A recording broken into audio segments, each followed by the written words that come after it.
The house you're looking at behind me? That's mine. Every shingle, every floorboard, every rose in that garden. I bought it when nobody wanted it, fixed it when everybody said it was beyond repair, and protected it when my own family tried to take it away. I'm Madeline Chen, and this is the story of how I learned that sometimes the people who should love you the most are the ones who see you the least, and how finding your voice can change everything. Before we jump back in, tell us where you're tuning in from, and if this story touches you, make sure you're subscribed, because tomorrow I've saved something extra special for you. Growing up in Oakridge, a small town just outside of Portland, I always felt like I was living in the shadows. Not just any shadow, the distinctive, vibrant shadow cast by my younger sister, Natalie. From the moment she was born, when I was just shy of 4 years old, it was clear that she had captured something I never could: our parents' undivided attention. Our father, James Chen, had immigrated from Taiwan as a teenager and built a successful dental practice through years of relentless work. Our mother, Diana, came from a long line of teachers and worked as an elementary school principal. They were respected community members, known for their discipline, high standards, and unwavering belief in education as the pathway to success. They were also known for having one extraordinarily gifted daughter, and it wasn't me. Don't get me wrong, I wasn't neglected in the traditional sense. I had clothes, food, a comfortable bedroom with lavender walls I'd chosen myself, and all the books I could read.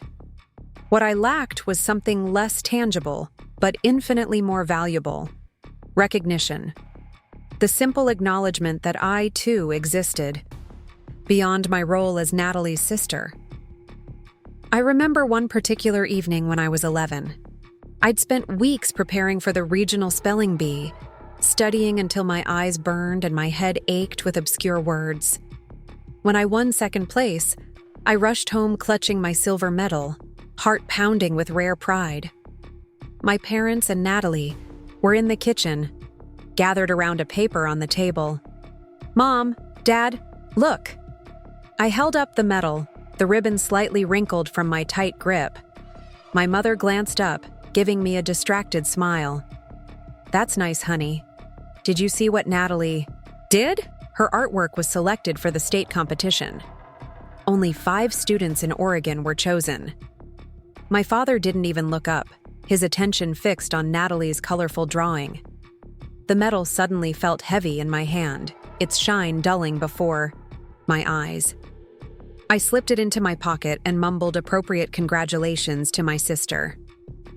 Later that night, I placed the medal in a shoebox under my bed, alongside other forgotten achievements, perfect test scores, certificates of merit, and handwritten compliments from teachers who saw what my parents couldn't. This wasn't an isolated incident. It was the carefully established pattern of our family dynamic. When I brought home straight A's, my parents would nod as if this was the minimum expectation. When Natalie brought home mostly B's with the occasional A in art or music, there would be celebratory ice cream and effusive praise for her balanced approach to education. The disparity extended beyond academic recognition. On my 16th birthday, my parents gave me a practical watch and a gift card to the local bookstore. For Natalie's 16th, just 2 years later, they surprised her with a professional camera, set up because she'd recently shown interest in photography. "Natalie has a creative eye," my mother explained when she caught me staring at the expensive equipment. "We need to nurture her talents." The message was consistent and clear. Natalie was special. I was reliable. Natalie had potential that needed cultivation. I was expected to succeed without assistance. Natalie's dreams deserved investment. My path was predetermined, practical, predictable, and requiring minimal parental involvement. So I became what they expected: responsible, self-sufficient, invisible. I learned to anticipate needs before they were voiced, to solve problems without drawing attention, to achieve without expecting acknowledgement. I built a self around silence and competence, around needing nothing and expecting less. By the time I reached my senior year of high school, college applications loomed on the horizon. One evening, as I sat at the dining room table surrounded by brochures from various universities, my father settled into the chair across from me. "I've been thinking about your future, Madeline," he said, his tone serious. "It makes the most sense for you to attend Portland State. You can live at home, save money, and help your mother with household responsibilities while Natalie finishes high school. After you graduate, you can work in administration at my practice. Mrs. Henderson is retiring in 4 years, which would be perfect timing." He wasn't asking. He was informing me of the plan that had apparently been decided without my input. A plan that kept me firmly in my assigned role as the practical daughter, the support system, the one who wouldn't disrupt the family's focus on Natalie. I stared at him, something shifting inside me. What if I want to go somewhere else? My father looked genuinely puzzled. "Why would you want that? This is the sensible path. Your grades are good enough for a partial scholarship at PSU, and you can graduate without debt." "I've been researching journalism programs," I said, my voice quieter than I intended. "Northwestern has one of the best in the country, and I have the grades for it." He frowned, glancing at the brochure in my hand and then back at my face. "Journalism? That's not a stable career, Madeline. And Northwestern is expensive. We're already setting aside money for Natalie's art education. She might need to study abroad to develop properly." The familiar pain bloomed in my chest, but this time it was accompanied by something new: anger. Not the hot, immediate kind that flares and fades, but something deeper and more resolute. "I've been applying for scholarships," I continued, surprised by my own persistence. "And I've saved most of what I earned working at the library. I think I could make it work." My father stood up, ending the conversation. "We'll discuss this another time.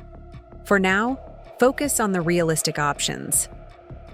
But something had awakened in me, a quiet determination that grew stronger as the weeks passed. I submitted applications to 7 universities, including Northwestern, without telling my parents. I wrote essays late at night, requested recommendation letters from teachers who had actually seen me, and researched financial aid options until my eyes burned. When the acceptances began arriving in spring, including one from Northwestern with a substantial merit scholarship, I finally gathered the courage to tell my parents. The scene that followed was both exactly what I expected and somehow still devastating. "This is absurd," my father said, pacing our living room. "You've always been the sensible one, Madeline.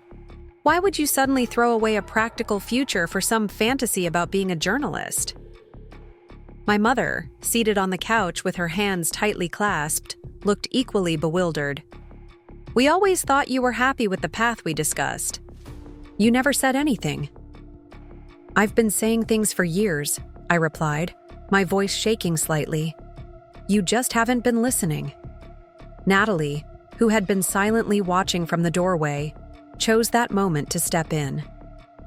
"If Maddie wants to go to Northwestern, why can't she? It's a good school." My father turned to her with a softness he never directed at me.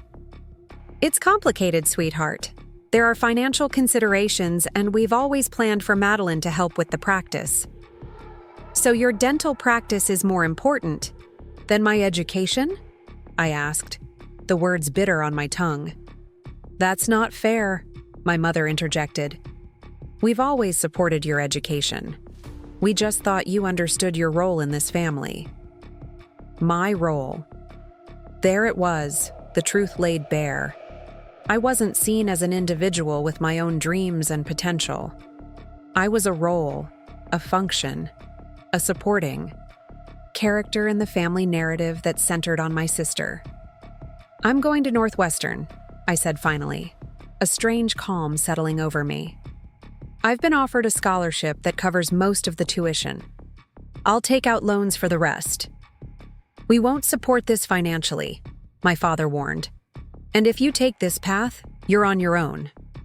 I looked at him, really looked at him perhaps for the first time, and saw not the infallible figure of My childhood, but a man with rigid expectations and conditional love. I've always been on my own, I said quietly. This will just make it official. The months that followed were tense and lonely. My parents maintained a cold civility, treating my decision as a temporary rebellion that would collapse under the weight of reality. They made no move to help with college preparations, offering neither practical assistance nor emotional support. Only Natalie seemed genuinely happy for me, though her enthusiasm was tempered by confusion about our parents' reaction. The day I left for Chicago was cloudy and cool. My father carried one of my suitcases to the car, but remained silent throughout the drive to the airport. My mother reminded me about winter coats and called me stubborn when I assured her I'd already packed one. Natalie hugged me tightly and slipped a small wrapped package into my hand, a journal with my name embossed on the cover. "Show them they're wrong," she whispered in my ear. Walking through security alone, I felt both. Preparing and narrating this story took us a lot of time, so if you are enjoying it, subscribe to our channel. It means a lot to us. Now back to the story. Terrified and strangely liberated. For the first time in my life, I was making a choice solely for myself, without considering how it would affect my family's plans or Natalie's opportunities. The guilt that had been my constant companion began to loosen its grip, making room for something that felt dangerously like hope. Northwestern was everything I'd dreamed and more challenging than I'd imagined. The journalism program was rigorous, competitive, and exhilarating.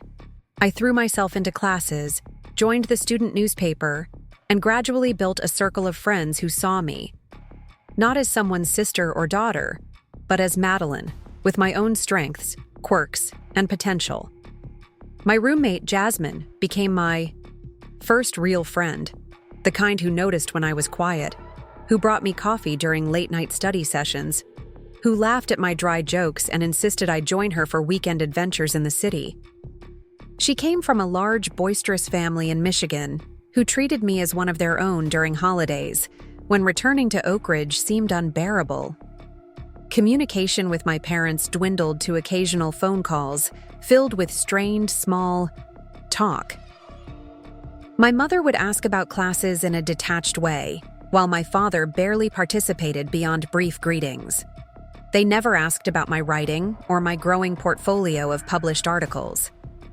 In contrast, they shared endless updates about Natalie, who had decided to attend the local community college while she explored her artistic direction.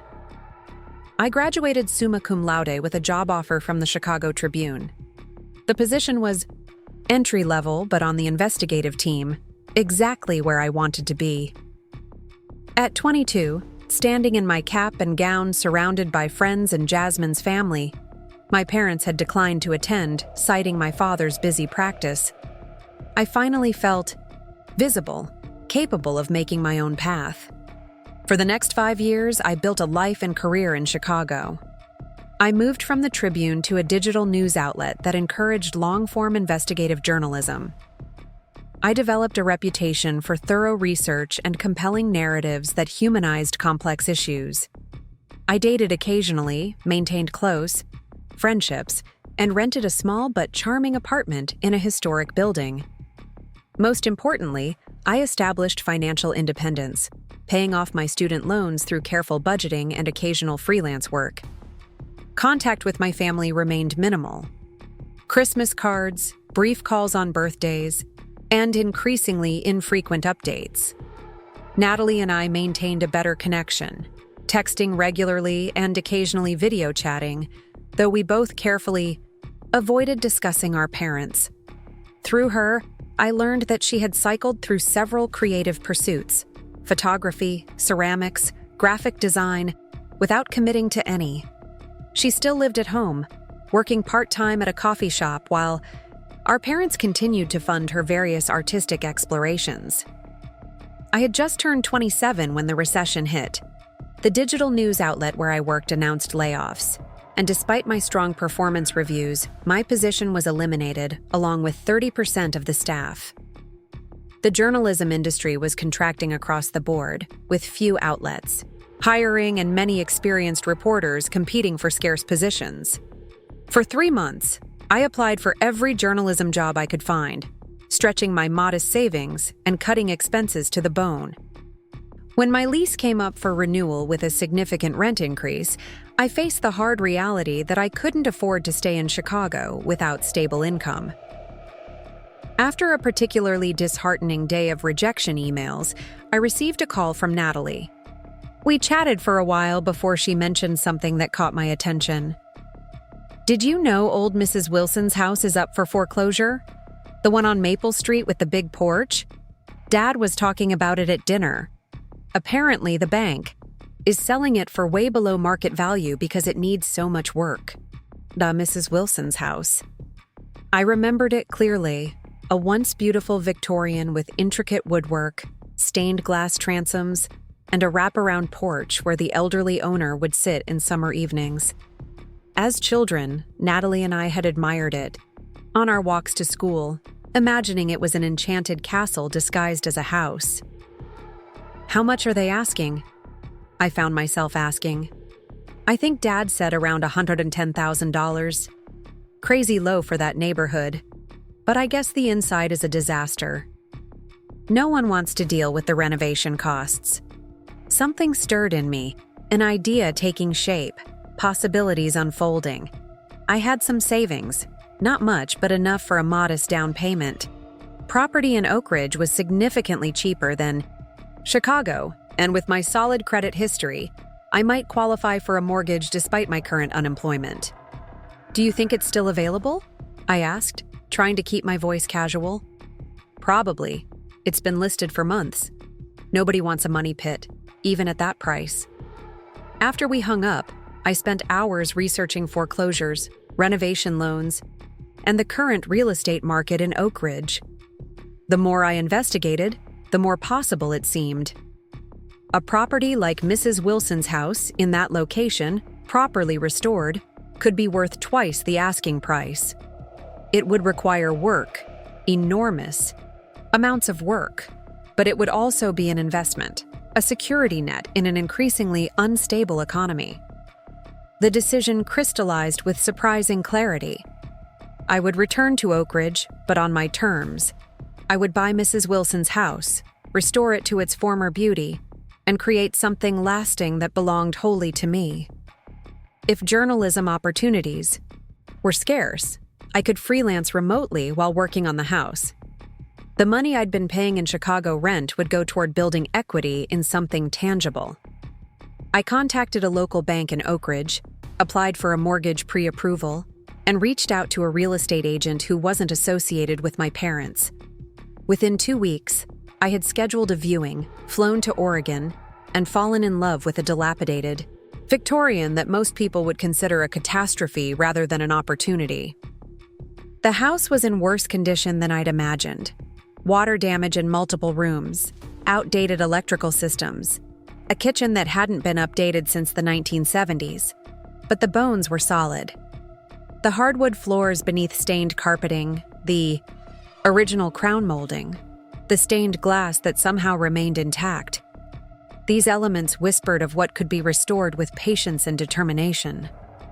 I made an offer the same day, slightly below asking price but with minimal contingencies. 3 days later, it was accepted.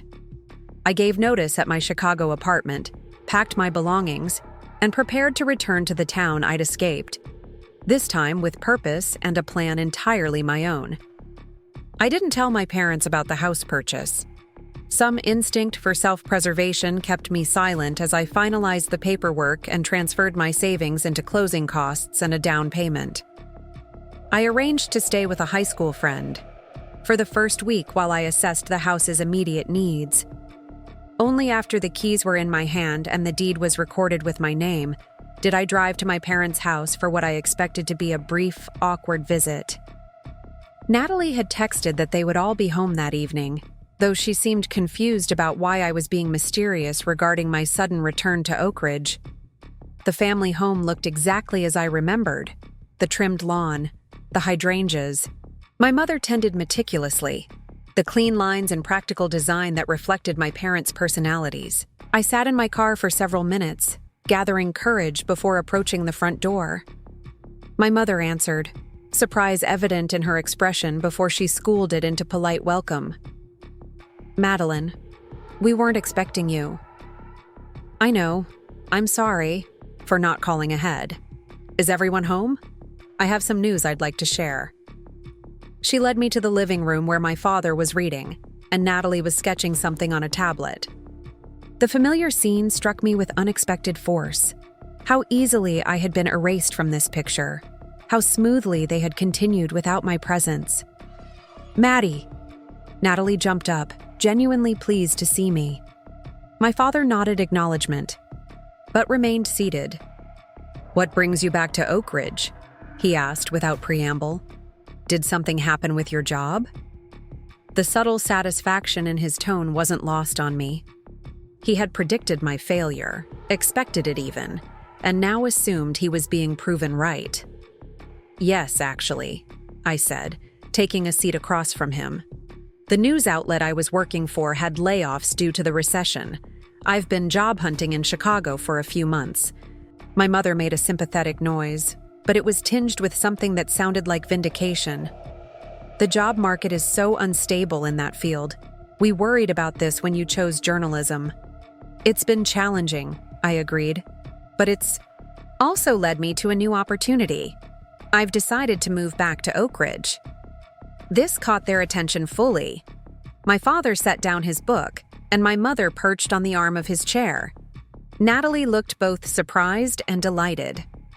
"That's wonderful," my mother exclaimed, more animation in her voice than I'd heard directed at me in years. "You can stay here while you look for work, of course. Your old room is being used for storage, but we can clear it out. And your father might have a position opening up at the practice soon." Of course, the plan was already reforming in their minds, the prodigal daughter returning to the fold, chastened by reality, ready to assume the role they had always intended. "Actually," I said carefully, "I've already found a place to live. I bought a house." Silence met this announcement.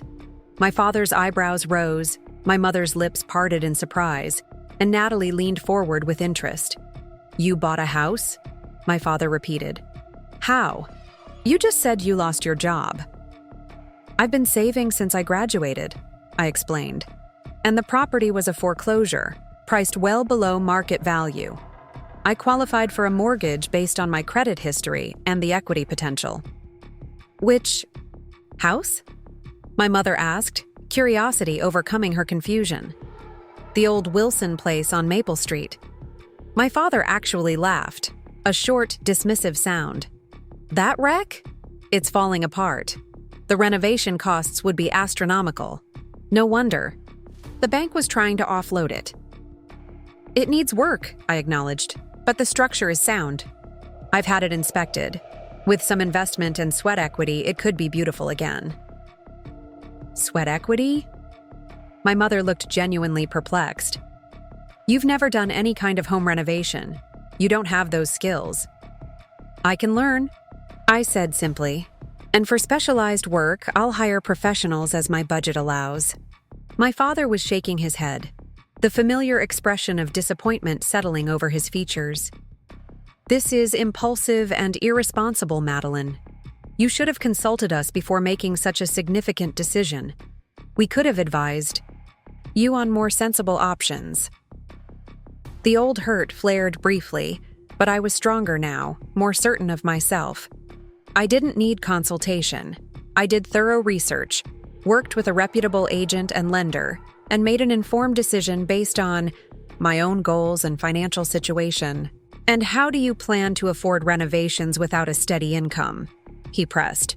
"Or are you expecting us to contribute to this project?" "I have savings set aside specifically for initial repairs. I've also lined up some freelance writing, assignments that I can do remotely while I work on the house. And no, I'm not asking for financial help." My mother and father exchanged glances loaded with unspoken communication, concern, frustration, and something that looked almost like fear. The dynamic was shifting and they sensed it. Natalie broke the tense silence. I think it's amazing, Maddie. That house was always so beautiful, even when it was falling apart. Can I see it sometime? Of course, I smiled at her. Maybe you could even help me choose paint colors for some of the rooms. You always had a good eye for that sort of thing. My father cleared his throat. Natalie has a portfolio due for her graphic design certification. She won't have time for home renovation projects. The familiar pattern: minimize my achievements, prioritize Natalie's pursuits. But this time, it didn't sting as sharply. I was no longer seeking their approval or inclusion. Well, the offer stands if she's interested, I said, standing up. I should get going. I'm staying with Lydia Turner until the house is minimally livable, but I wanted you to know I'm back, in town. My mother rose as well, smoothing her hands down her skirt in a nervous gesture I remembered from childhood. Will you come for dinner on Sunday? We could talk more about your plans then. I nodded, recognizing the olive branch for what it was. I'd like that. Thank you. As I drove away from my childhood home toward Lydia's apartment, I felt lighter than I had in years. I had returned to Oakridge not as the defeated daughter, but as a woman with purpose and vision. The road ahead would be challenging. The house needed enormous work, my financial cushion was limited, and freelance income was unpredictable. But for the first time, I was building something that belonged wholly to me. The next morning, I stood on the sagging porch of my new home, key in hand, watching the sunrise illuminate the stained glass transoms. In that moment of golden light, I made a promise to myself and to the house. We would restore each other. The Wilson House transformation began as a form of meditation. The repetitive sanding of floors, stripping of wallpaper, and priming of walls became a rhythm that steadied me through uncertain times. I established a system, tackling one room at a time, making the kitchen habitable first so I could move out of Lydia's apartment within 2 weeks. The water-damaged ceiling in the living room required professional help, but I learned to patch drywall myself through online tutorials and advice from the retired contractor who lived across the street. Each day brought new challenges and small victories. I discovered original hardwood floors beneath 3 layers of carpet, unearthed a beautiful clawfoot tub buried under an ill-conceived 1980s bathroom renovation, and rescued intricate crown molding from decades of thick paint. The house revealed itself slowly, like a shy friend gradually sharing secrets. Each original feature uncovered felt like a gift. Freelance writing assignments trickled in steadily, not enough to live luxuriously, but sufficient to cover my mortgage, and the most urgent repairs. I wrote articles during early mornings and late evenings, reserving daylight hours for physical work on the house. My hands, once soft from keyboard typing, developed calluses and small scars. My arms and legs grew stronger. My confidence expanded with each successful repair. Sunday dinners at my parents' house became a strained ritual. My mother would inquire about the renovation in a tone that suggested she was humoring a child's fantasy, while my father rarely mentioned the house at all, except to ask occasionally if I'd come to my senses yet about selling it. Only Natalie showed genuine interest, asking thoughtful questions and offering to help when permitted. I still don't understand why you're doing this yourself, my mother said one Sunday evening as she served her meticulous pot roast. James has a patient whose son owns a construction company. They could handle everything, and you could focus on finding proper employment. I smiled tightly, having heard variations of this suggestion for months. I'm enjoying the process, and financially, doing much of the work myself makes sense. My father frowned at his plate. The longer you spend playing carpenter, the further you fall behind professionally. The gaps in your resume are becoming concerning. I'm still writing, I reminded him. I've published 3 investigative pieces this month. My career is evolving, not stalling. Freelancing isn't a career, he replied dismissively. It's a hobby that occasionally pays. The familiar weight of their disapproval settled over the table. I noticed Natalie staring at her plate, uncomfortable as always during these exchanges. At 30, she still lived at home, still cycling through creative pursuits with my parents' financial backing. The contrast between our situations seemed lost on everyone but me. Actually, I said, setting down my fork, I received an offer yesterday from Portland Monthly to become a contributing editor.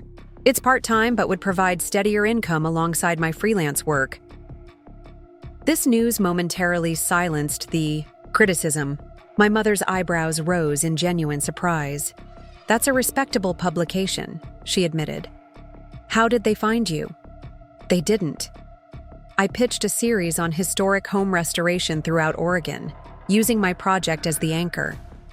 The editor was interested in documenting the process, especially in this economy when many people are looking for affordable housing solutions. My father seemed less impressed. Part-time work and a half-renovated house. This is hardly the future we envisioned for you, Madeline. No, I agreed, meeting his gaze directly. It's the future I'm building for myself. The conversation shifted, as it always did when direct confrontation threatened, to safer topics. A colleague's retirement, a new restaurant downtown, Natalie's latest art class. But something had shifted within me. 6 months into the renovation project, I was no longer seeking their approval or understanding. Their vision for my life held no power over me anymore. After dinner, Natalie followed me outside as I prepared to leave. Can I come see the house tomorrow? I've been curious about your progress. I hesitated, protective of my sanctuary.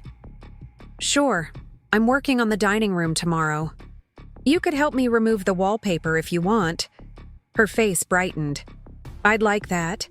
Mom and Dad have a dinner with the Hendersons, so I'm free all evening. The next day, Natalie arrived wearing clothes I'd never seen, worn jeans and a faded t-shirt that seemed deliberately purchased for the occasion. She gasped when she stepped into the foyer, turning slowly to take in the gleaming hardwood floors and freshly painted walls. Maddie, this is amazing. It's nothing like Mom described. I smiled, used to my mother's diminishing reports of my progress. What did she say? That it was a disaster area with a few cosmetic improvements. This is beautiful. She ran her hand along the restored banister. You did all this yourself? Most of it. I hired professionals for the electrical work and some of the plumbing. Come see the kitchen. I led her through the house, cataloging the completed work and future plans for each space. Natalie listened attentively, asking intelligent questions and offering genuine compliments. In the dining room, she rolled up her sleeves without prompting and began helping me strip the faded floral wallpaper that had adorned the walls since the 1960s. As we worked side by side, a companionable silence developed, occasionally broken by conversation that felt more authentic than any we'd shared in years. I've been thinking about moving out, Natalie said suddenly, peeling off a long strip of wallpaper. Finding my own place. I paused, surprised. Really? Have you told Mom and Dad? She shook her head. They'd just talk me out of it. They always do. Whenever I mention independence, Dad explains how financially irresponsible it would be while I'm finding my path. They've convinced me for years that I'm not capable of supporting myself. The resignation in her voice was painfully familiar. But you don't believe that anymore? Natalie gestured around at the half-renovated dining room. Seeing what you've done here, by yourself, against everyone's expectations, it makes me wonder what I might accomplish if I stopped listening to their limitations. I felt a surge of protective affection for my sister. Despite the favoritism, she'd been constrained by our parents' expectations in her own way, placed on a pedestal instead of in the shadows, but restricted nonetheless. You could do anything, Nat. You've always been talented and creative. You just need space to figure out which direction feels right. She smiled sadly. That's the first time anyone has suggested I have options beyond being the artistic one. We continued working as daylight faded, revealing layers of older wallpaper beneath. First, a geometric 1950s print, then delicate 1930s flowers. When we finally reached the original plaster, we discovered faint hand-painted borders near the ceiling, barely visible after decades of concealment. "It's like the house has been waiting for someone to discover its secrets," Natalie murmured, tracing the faded design with her fingertip. "That's exactly how it feels," I agreed. "Every room has surprises once you start looking beneath the surface."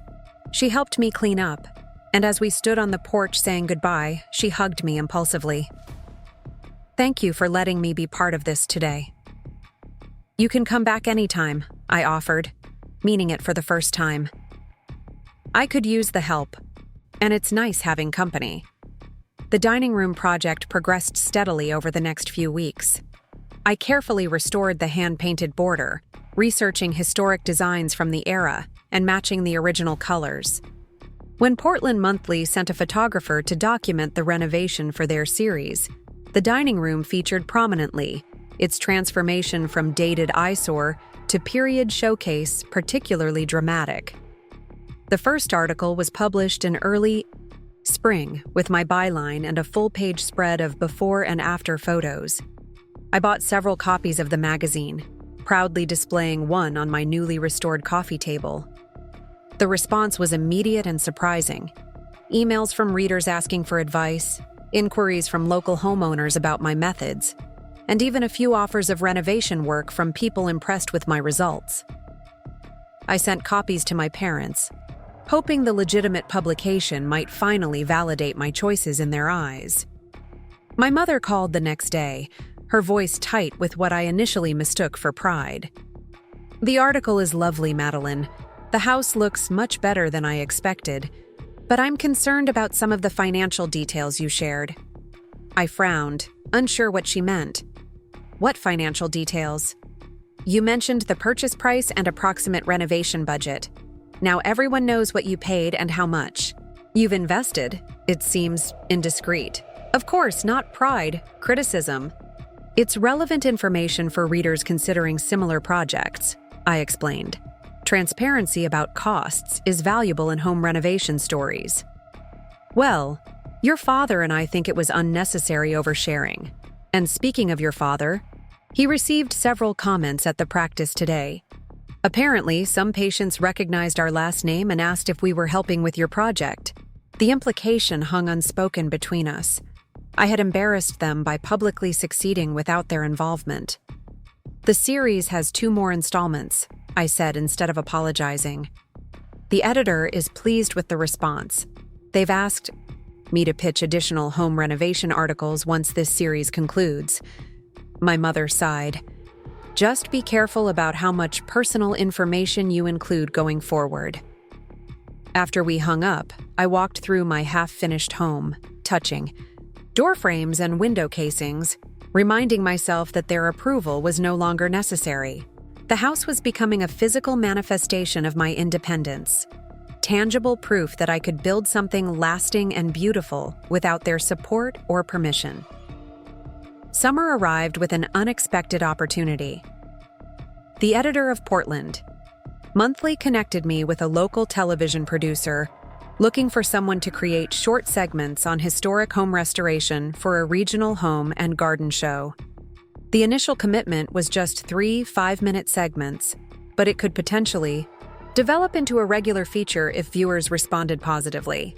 The filming took place over a single weekend, with a small crew documenting my work on the front porch restoration, replacing rotted boards, repairing ornate spindles, and mixing historically accurate paint colors.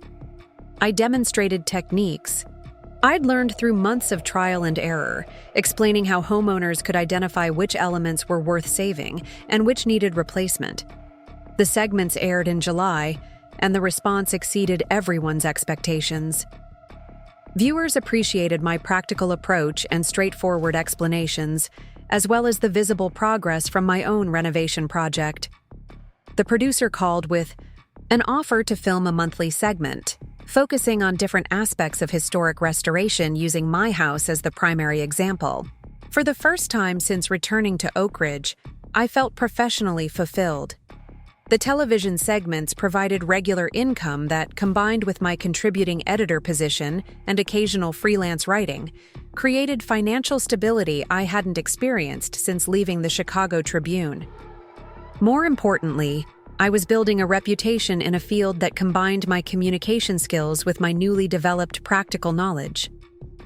I mentioned none of this at Sunday dinners. My parents had fallen into a pattern of polite inquiry about the old house, without genuine interest in my answers, while Natalie and I exchanged knowing glances across the table. She had begun visiting regularly, sometimes helping with projects, but often simply keeping me company while I worked, sketching in a corner or reading on the porch. One evening in late August, Natalie arrived at the house visibly agitated, pacing the newly finished living room while I waited for her to explain. "I did it," she finally said. "I told them I'm moving out. I found an apartment downtown, above that bookstore with the coffee shop. It's small but affordable, especially if I increase my hours at the art supply store." I set down my paintbrush, giving her my full attention. "How did they react?" She laughed humorlessly. "About how you'd expect. Dad said I was being impulsive and financially irresponsible. Mom cried and asked why I wanted to abandon them.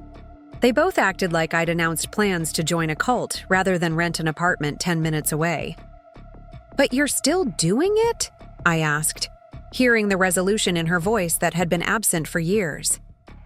"I already signed the lease," she confirmed, a mixture of terror and exhilaration in her expression. "I move in next weekend. I'm 30. Years old, Maddie.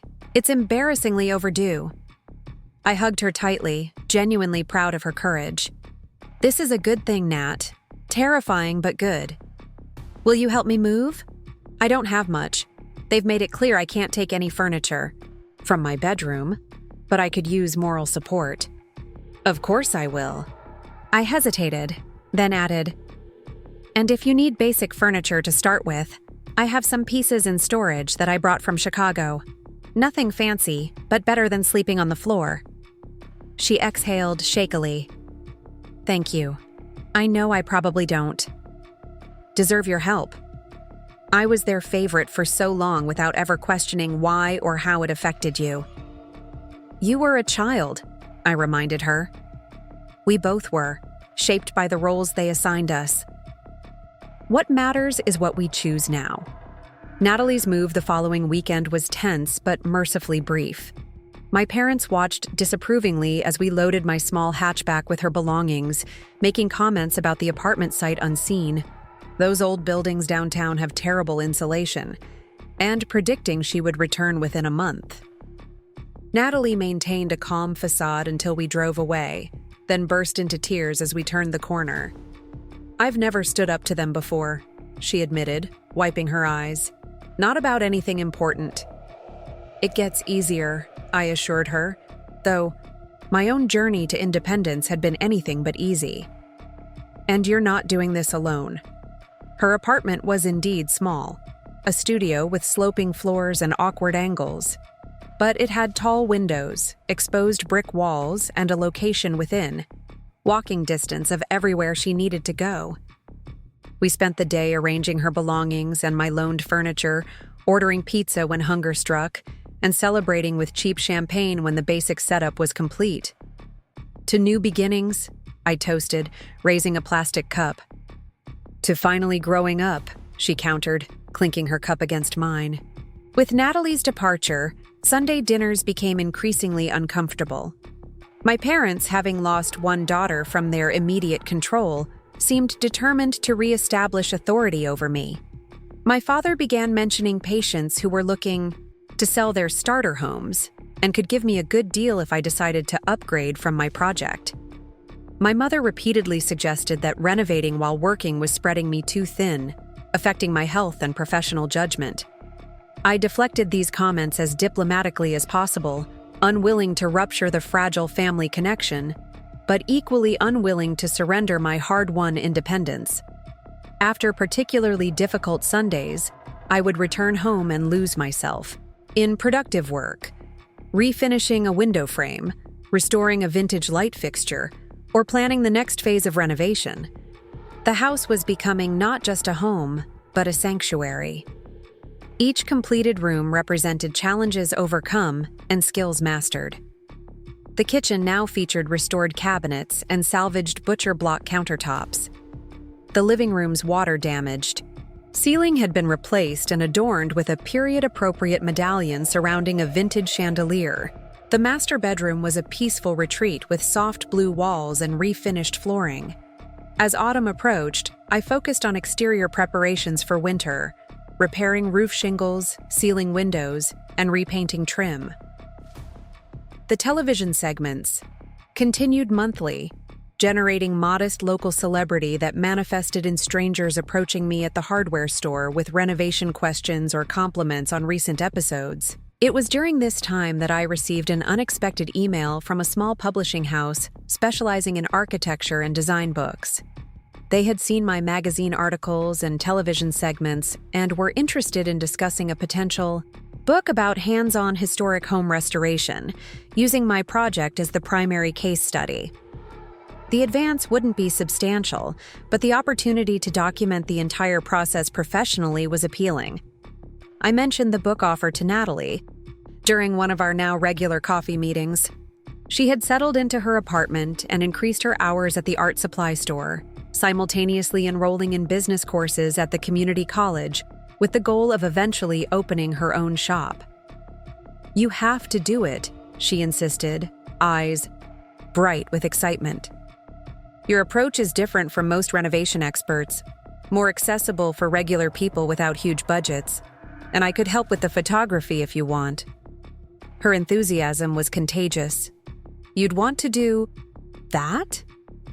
"Absolutely. The commercial photography course I took last year would finally be useful for something, and it would be fun to collaborate." We spent the afternoon brainstorming potential chapters and visual approaches, our creative energies harmonizing in a way that felt entirely new in our relationship. By evening, I had emailed the publisher expressing interest and suggesting a meeting to discuss details. 2 weeks later, I signed a contract for revealing home, uncovering history, and creating space through restoration. The advance was modest but sufficient to accelerate my renovation timeline, allowing me to hire professionals for the remaining specialized work while continuing to handle the aspects I enjoyed myself. The book project added another dimension to my renovation work, each task now documented in detailed photos and notes, measuring progress not just in completed spaces, but in accumulated knowledge to share with readers. Natalie visited weekly with her camera, capturing not just the dramatic before and after moments, but the messy middle stages that showed real transformation in progress. I didn't mention the book deal at Sunday dinner, having learned that my accomplishments were invariably reframed as concerns or qualified successes. Instead, I focused on maintaining cordial relations while establishing ever clearer boundaries around my choices and privacy. This delicate balance was disrupted in late October when my parents arrived unannounced at the house on a Saturday afternoon. I was on a ladder painting the upstairs hallway when the doorbell rang repeatedly, followed by insistent knocking. Climbing down with a sigh, I opened the door to find both parents on the porch, their expressions a mixture of determination and barely concealed displeasure. "This is a surprise," I said, acutely aware of my paint-splattered appearance and the half-finished state of the hallway visible behind me. "We've been trying to reach you," my mother said, stepping inside without waiting for an invitation. "You haven't answered your phone all day." "I've been painting," I explained, following her reluctantly as she moved further into the house. "My phone is charging in the kitchen. Is everything all right?" My father remained in the foyer, surveying the space with critical eyes. "We need to discuss something important, a family matter." The phrasing sent a chill through me, reminiscent of childhood summons to discuss my supposed shortcomings. I led them to the living room, offering seats on the vintage sofa I'd reupholstered during the summer. "The place looks different," my father commented, his tone suggesting he was conceding a minor point rather than offering a compliment. "Thank you. It's about 70% complete now." I remained standing, brush still in hand, unwilling to settle into what felt increasingly like an ambush. "What's this family matter we need to discuss?" My parents exchanged glances, a silent communication I'd witnessed throughout childhood before delivering unwelcome news or decisions. "It's about your grandmother's inheritance," my mother began. "As you know, your father's mother left provisions for both you and Natalie in her will." I nodded cautiously. My grandmother had passed away during my sophomore year at Northwestern, leaving modest sums to both her granddaughters, $30,000 each, to be distributed when we turned 35, or purchased our first homes, whichever came first. "Since you've purchased this house, you're technically eligible to receive your portion now," my father continued. "However, we've been managing the funds as stipulated, and we believe it would be wiser to continue holding the money in trust until you're in a more stable position." I set the paintbrush down carefully on a nearby drop cloth. "A more stable position?" "Financially and professionally," my mother clarified. "Your current situation with the freelance work and the renovation costs? It's precarious. We're concerned that accessing the inheritance now would lead to impulsive decisions." The implication was clear and infuriating.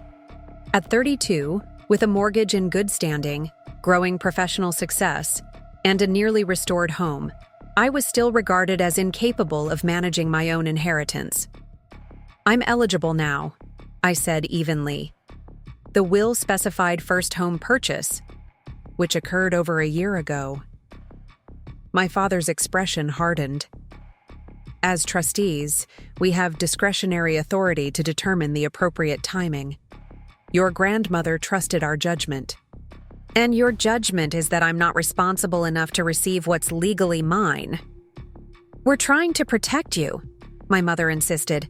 "And frankly, Madeline, this house project has raised concerns about your decision-making. You've invested considerable money in a property that may never return its value, especially with the current market conditions." I laughed, unable to contain my disbelief. "Have you seen the housing market in this neighborhood lately? This house is already worth significantly more than my total investment, and that's not even counting the book deal or the television segments." My parents exchanged confused glances. "What book deal?" my father asked. I hadn't planned to tell them this way, but the frustration of years of dismissal and underestimation overrode my caution.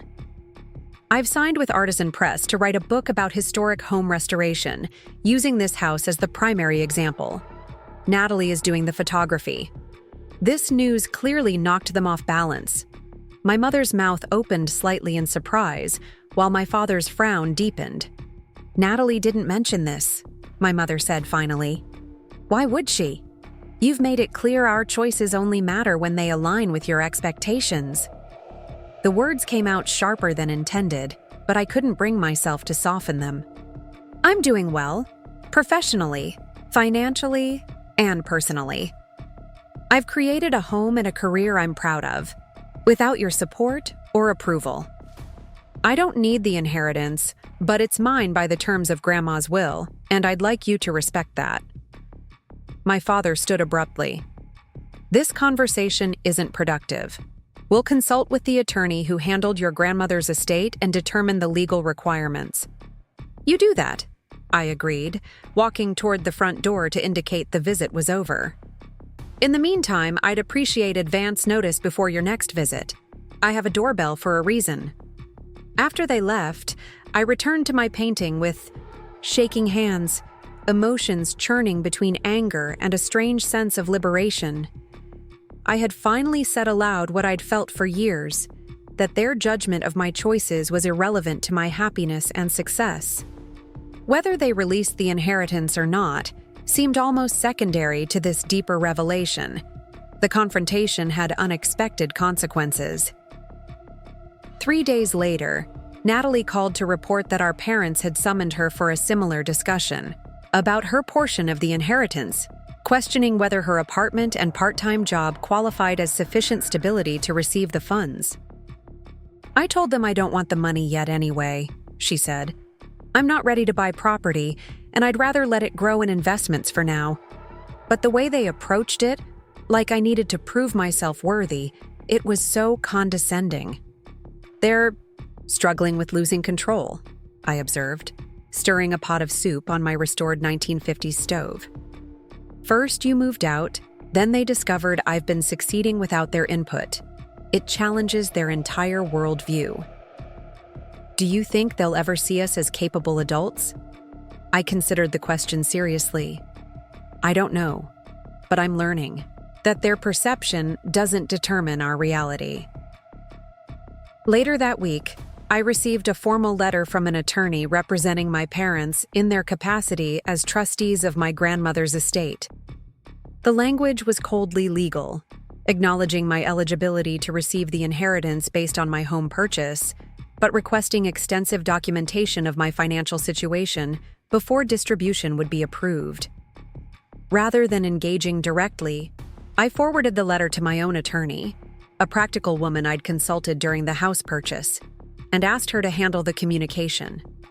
Her response was swift and unambiguous. The terms of the will were clear, and no additional financial disclosure was required beyond proof of home ownership, which was public record. 2 weeks of legal correspondence followed, culminating in a certified letter informing me that the inheritance would be transferred to my account within 30 days, along with accrued interest. The capitulation was purely legal, without personal acknowledgement from my parents. At the next Sunday dinner, they behaved as if the entire situation had never occurred, steering conversation toward neutral topics while maintaining a chilly formality. The inheritance arrived as promised, a substantial sum that would accelerate the final phases of renovation. I allocated most of it to completing the second bathroom and addressing the remaining structural issues in the basement, while setting aside a portion for long-term home maintenance. As November progressed, work on the book intensified. Natalie and I established a rhythm. She would photograph key stages of each project, while I documented the process, challenges, and solutions. Her artistic eye complemented my practical approach, capturing details I might have overlooked and finding beauty in the transitional spaces between before and after. Our collaboration drew us closer than we'd ever been as children, filling the spaces between us with shared purpose instead of comparison and competition.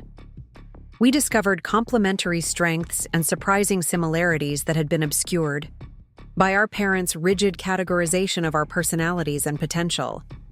Do you ever wonder who we might have been without their labels? Natalie asked one evening, as we reviewed photographs for the book's chapter on window restoration. If they hadn't decided so early that you were the practical one and I was the creative one? I glanced up from the laptop screen. All the time, but I'm starting to think we're finding out now. The gentle snowfall on Christmas Eve transformed the neighborhood into a scene from a vintage postcard, white flakes catching on the restored Victorian trim of my home. Natalie and I lingered at the dining table long after our plates were empty, sharing memories that seemed clearer now, viewed through adult perspectives rather than childhood emotions. Remember when you tried to teach me to ride a bike? Natalie asked, refilling our wine glasses. Mom and Dad were busy with some client emergency, and you just decided it was time I learned. I smiled at the recollection. You were fearless. Until you actually got moving, then pure terror. But you didn't let me fall, she said softly. You ran alongside that bike until your legs gave out. I never thanked you for that. We were just kids. You didn't need to thank me. No, but I should have.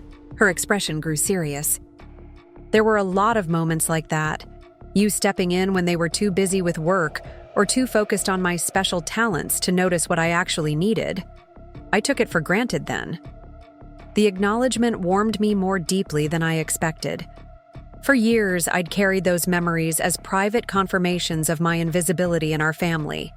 moments when I'd filled gaps no one else seemed to notice.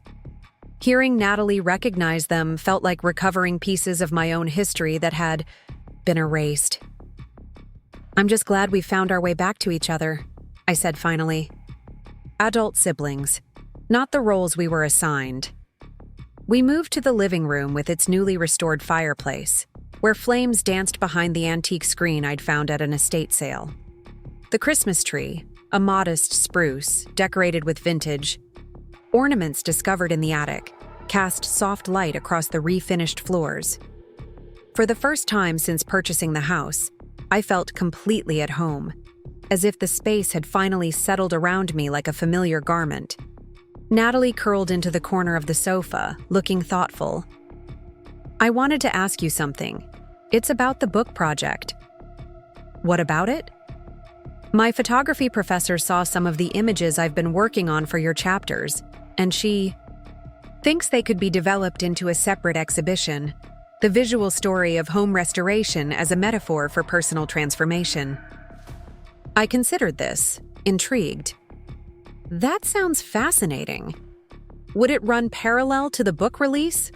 She nodded. "Potentially. There's a small gallery downtown that features local artists, and they have an opening in their spring schedule. It would be my first real exhibition." "You should absolutely do it," I encouraged, genuinely excited for her. "Your photographs capture something beyond the physical renovation. There's an emotional quality to them that tells a deeper story." "That's what Professor Jenkins said." Natalie fidgeted with her wine glass. "The thing is, the gallery requires a portfolio review and a formal proposal. I've never done anything like that before." I recognized the uncertainty in her voice, the hesitation of someone accustomed to having her path smoothed by parental intervention. "You can do this, Nat. Your work is strong enough to stand on its own merits.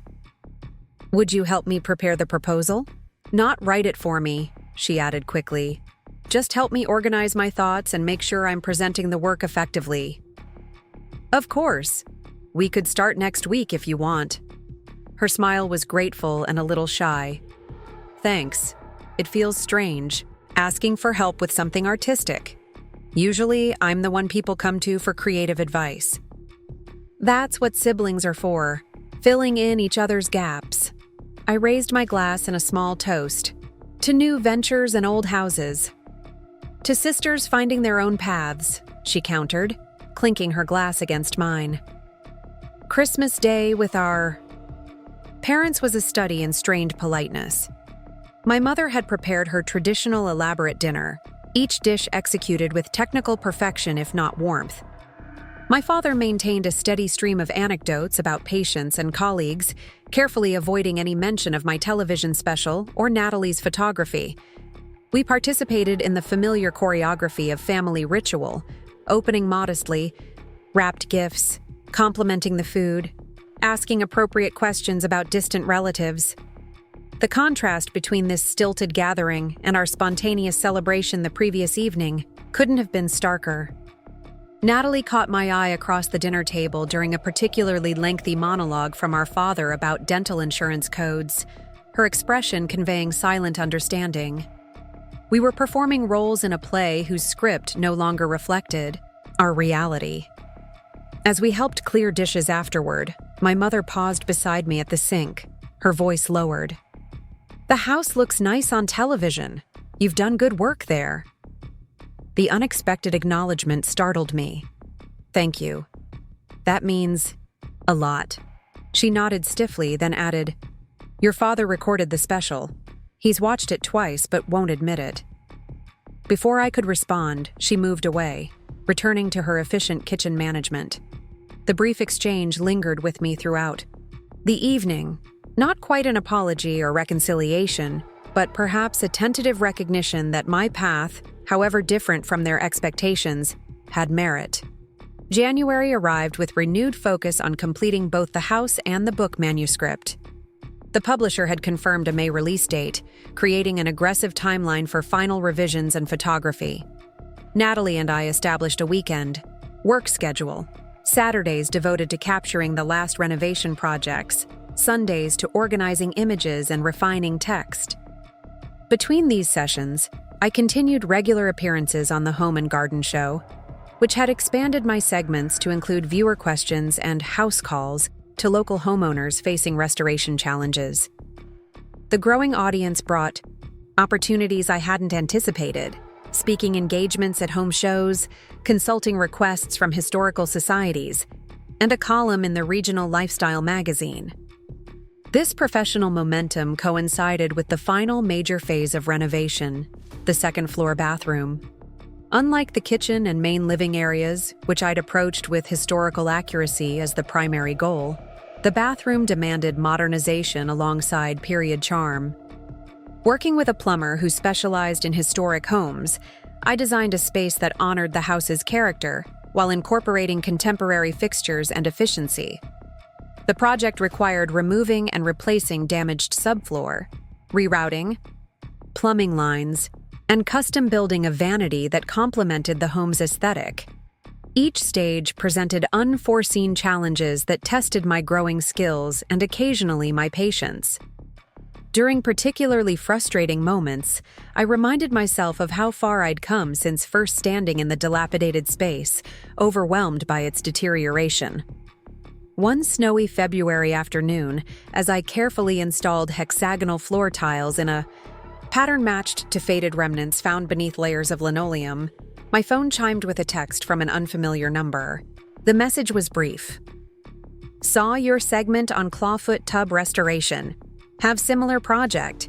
Willing to consult? David Walker." I responded cautiously, explaining my current schedule limitations, but offering to answer specific questions via email. The reply came quickly. "Appreciate quick response. Actually local, Hamilton House on Linden Street. Historic registry property. Previous expert created more problems than solutions. Would value your perspective. Can pay consultant. Rate." The Hamilton House was well known among preservation enthusiasts, an 1880s mansion recently purchased by a foundation committed to its restoration. I'd driven past the impressive structure many times, admiring its elaborate Victorian architecture and expansive grounds. The opportunity to contribute to such a significant local project was tempting, despite my already overflowing schedule. After a brief exchange clarifying expectations, I agreed to meet David the following week for an initial site visit. I mentioned the consultation to Natalie during our next work session, concerned about adding another commitment to my calendar. "You should definitely do it," she encouraged, adjusting camera settings to capture the bathroom's northern light. "The Hamilton House restoration has been all over local news. Being associated with that project could open even more doors for you. I'm worried about overextending myself. The book deadline is tight, and I still have my own projects to complete." She lowered her camera, giving me a direct look. "Maddie, when are you going to accept that you've become an authority on historic restoration? People aren't approaching you out of charity. They value your expertise." Her words struck home, highlighting my lingering struggle to fully acknowledge my professional evolution. Despite external validation through the television show, publishing contract, and consulting requests, some part of me still clung to the identity formed in childhood, the practical, reliable daughter whose accomplishments were perpetually overshadowed. "You're right," I conceded. "I'm still getting used to being taken seriously." "Well, get used to it faster," she advised with sisterly bluntness. "You've earned this recognition through actual skill and hard work, not family connections or charm." The Hamilton House consultation proved even more interesting than anticipated. David Walker, the project manager, was a thoughtful preservationist, with genuine respect for historical accuracy balanced by practical considerations. The foundation's approach aligned closely with my own philosophy: honor original elements where possible, update mindfully where necessary, and document the process thoroughly for future generations. The specific challenge involved 5 bathrooms, in various states of disrepair, each requiring different approaches to balance preservation with functionality. David led me through the mansion, notebook in hand, attentive to my observations and suggestions. By the end of the 2-hour tour, what had begun as a one-time consultation had evolved into a discussion of ongoing involvement. "We need someone with your combination of hands-on experience and historical knowledge," David explained as we stood in the mansion's impressive foyer. "Our board has approved budget for a restoration consultant to oversee the bathroom renovations specifically. Based on your work and reputation, you're exactly what we're looking for." The offer was flattering and financially appealing, a 6-month contract with flexible hours that could accommodate my existing commitments. More significantly, it represented professional recognition from an established historical organization, the kind of credential that could anchor future consultation opportunities. "I'd need to integrate this with my current schedule," I said, mentally reorganizing my coming months. "The book manuscript is due next month, and I'm contracted for regular television segments through summer." David nodded. "We're aware of your other commitments and consider them assets, not conflicts. Your media presence helps normalize preservation for average homeowners, which aligns with our educational mission." By the time I left the Hamilton house, I had tentatively accepted the position pending review of the formal contract. Driving home through Oakridge's historic district, I was struck by how dramatically my professional identity had transformed in just over a year. From unemployed journalist living in a rundown house to restoration expert with multiple income streams and growing influence. The shift would have been unimaginable to me when I first returned to my hometown. The contract arrived the next day, its terms even more favorable than discussed. Beyond the consulting fee, the foundation offered to credit my contribution in all materials related to the bathroom restorations and to provide professional documentation of my work for portfolio purposes. After careful review and minor negotiation regarding scheduling flexibility, I signed the agreement, officially adding restoration consultant to my expanding professional identity. I mentioned the Hamilton House project at the next Sunday dinner, curious how my parents would respond to this latest development. My father reacted with surprising enthusiasm, familiar with the property through colleagues involved with the foundation. "The Hamilton family were patients of my mentor," he noted. "Significant property with an important local history. They must be impressed with your work to bring you on as a consultant." The comment, delivered without qualifiers or diminishment, was perhaps the closest he had come to expressing direct pride in my achievements. My mother, too, seemed genuinely interested, asking thoughtful questions about the scope of my involvement and the specific challenges of bathroom restoration in historic properties. "You should see if they'd allow a small private tour once the work is complete," she suggested. "I've always been curious about the interior." "I'd be happy to arrange that," I offered, slightly disoriented by their positive engagement. The foundation is committed to educational access once restoration reaches appropriate milestones. The conversation continued with a natural ease, rarely experienced at these dinners, touching on historical architecture, preservation philosophies, and the foundation's long-term vision for the property. For the first time in memory, my professional knowledge was centered in family discussion without comparison to Natalie's pursuits or reminders of paths not taken. Later, walking to my car with Natalie, I tried to process the unexpected shift. "That was different." She smiled knowingly. "They're finally seeing you through other people's eyes instead of their own limited perspective. The Hamilton House Association gives you legitimacy they understand. Establishment recognition, traditional prestige. Should I be annoyed that external validation matters more than years of actual work?" She shrugged. "Probably, but I'd take it as progress anyway. They're trying, in their emotionally stunted way." March arrived with intensified focus on completing both the book manuscript and the remaining house projects. The publisher had requested additional material based on the Wilson family archives, expanding what had begun as a practical renovation guide into a more nuanced exploration of home as both physical space and emotional territory. Natalie's photographs, initially supplemental to the instructional content, became increasingly central to this evolved narrative. As we prepared the final submission package, Natalie shared exciting news of her own. Her portfolio had been accepted for the gallery exhibition, scheduled to open 2 weeks after our book launch. Titled Beneath the Surface, Uncovering Home, the show would feature 25 large-format images documenting the house's transformation, alongside poetic text, exploring themes of discovery, reclamation, and reinvention.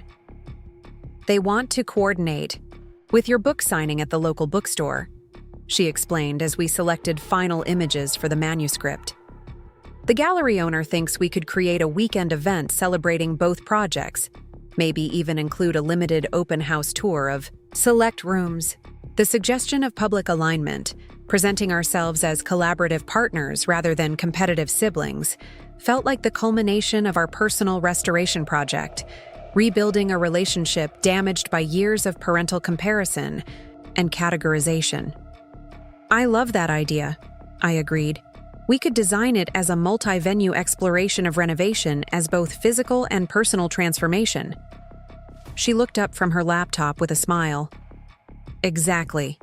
The book signing on Friday, evening, gallery opening Saturday afternoon, and house tour Sunday. We could invite local media coverage, tie in with the Historical Society. Should we involve the Hamilton House Foundation? They might be interested in cross-promotion, especially if we frame it around community investment in historical preservation. Natalie nodded eagerly. That would add institutional credibility and broaden the audience. This could be bigger than either of us initially imagined. We spent the evening mapping out possibilities, our creative energies harmonizing in ways that would have astonished our younger selves. The vision expanded beyond simple promotion to meaningful community engagement, educational components for aspiring renovators, historical context from local experts, even a scholarship fund for students interested in preservation careers. The following week brought the satisfying milestone of manuscript submission, accompanied by Natalie's carefully curated photographs and detailed captions. The publisher responded with enthusiasm, particularly for the historical documentation provided by the Wilson Family Archives. The tentative title, Revealing Home: One Woman's Journey Through Layers of History, captured both the practical and philosophical dimensions of the project. With the manuscript complete, I turned full attention to finalizing the house itself. The second-floor bathroom installation proceeded smoothly, each element selected to balance historical authenticity with modern functionality. Handmade subway. Tiles lined the shower enclosure, while the restored clawfoot tub featured updated plumbing concealed behind period-appropriate fixtures. The vanity, custom-built from salvaged oak that matched the home's original woodwork, provided contemporary storage without disrupting the room's historical integrity. As this last major project neared completion, I found myself unexpectedly emotional about the imminent conclusion of the renovation journey. For more than a year, this house had been not just my home, but my purpose. A tangible focus for rebuilding my life and identity after professional setback. Each completed room represented not only improved living space, but mastered skills, overcome challenges, and redefined possibilities. This sentiment crystallized one evening as I applied the final coat of sealant to the bathroom's marble countertop. Running my hand across the smooth surface, I was struck by how fundamentally my relationship with physical space had changed. I no longer merely occupied my environment. I actively shaped it, understanding its structure and potential in ways that transformed my sense of agency and belonging. The bathroom's completion coincided with accelerated planning for what Natalie had begun calling Restoration Weekend. The coordinated events had expanded to include a panel discussion on historic preservation, featuring representatives from the Hamilton House Foundation, the local Historical Society, and the City Planning Department. Local businesses had expressed interest in participating through special promotions and window displays, highlighting Oakridge's architectural heritage. Most surprising was my parents' reaction to the growing event. Rather than the polite distance or qualified support I'd expected, they offered practical assistance. My father leveraging connections with business owners for sponsorships. My mother volunteering to coordinate refreshments for the book signing through her network of reliable caterers. "The Historical Society members are quite excited about your book," my mother mentioned during a planning discussion at Sunday dinner. "Apparently, there's been increased interest in renovations since your television segments began airing." "Several of my patients have mentioned attending the events," my father added. "The Walker family, they're related to your Hamilton House contact, I believe, specifically asked about the gallery opening. Their engagement remained somewhat formal, characteristic of our family's emotional restraint, but the underlying message was clear. They recognized and supported this new professional identity I had created. Whether this represented genuine evolution in their perspective or simply acceptance of external validation remained uncertain, but I welcomed the shift regardless. April marked both the completion of all major renovation projects and the arrival of advance copies of the book. Holding the finished volume, my name on the cover, Natalie's photographs throughout, our shared vision manifested in tangible form, brought a sense of accomplishment unlike anything in my previous career. The publisher had executed the design beautifully, balancing practical information with narrative depth and visual impact. The first person I shared it with was Linda Wilson, whose mother's archives had so enriched the project. We met at a cafe, downtown, away from the continuous work at both my house and the Hamilton property. Her eyes filled with tears as she turned the pages, seeing her family home honored and contextualized within a continuing story of care and restoration. "Mom would have loved this," she said, lingering over photographs that juxtaposed historical images with current renovations. "You've preserved not just the house but its heart." "Your mother's documentation made that possible," I acknowledged. "Without her careful record-keeping, I would have made different choices, missed important details." Linda nodded, touching a page that featured her mother's handwritten notes alongside my renovation journal. "It's like a conversation across time, different caretakers of the same beloved space." That evening, I brought copies to my parents' house, nervous anticipation tightening my chest as they examined the finished product. My father studied it methodically, reading selected passages with careful attention before commenting. "This is remarkably comprehensive," he said finally. "The technical information alone would justify publication, but the historical narrative elevates it considerably. You've created something of genuine value here." From him, this constituted effusive praise. My mother's response was more emotional, lingering over Natalie's photographs with visible pride. "These images are extraordinary," she noted. I had no idea Natalie had developed such professional quality in her photography. "She's very talented," I agreed.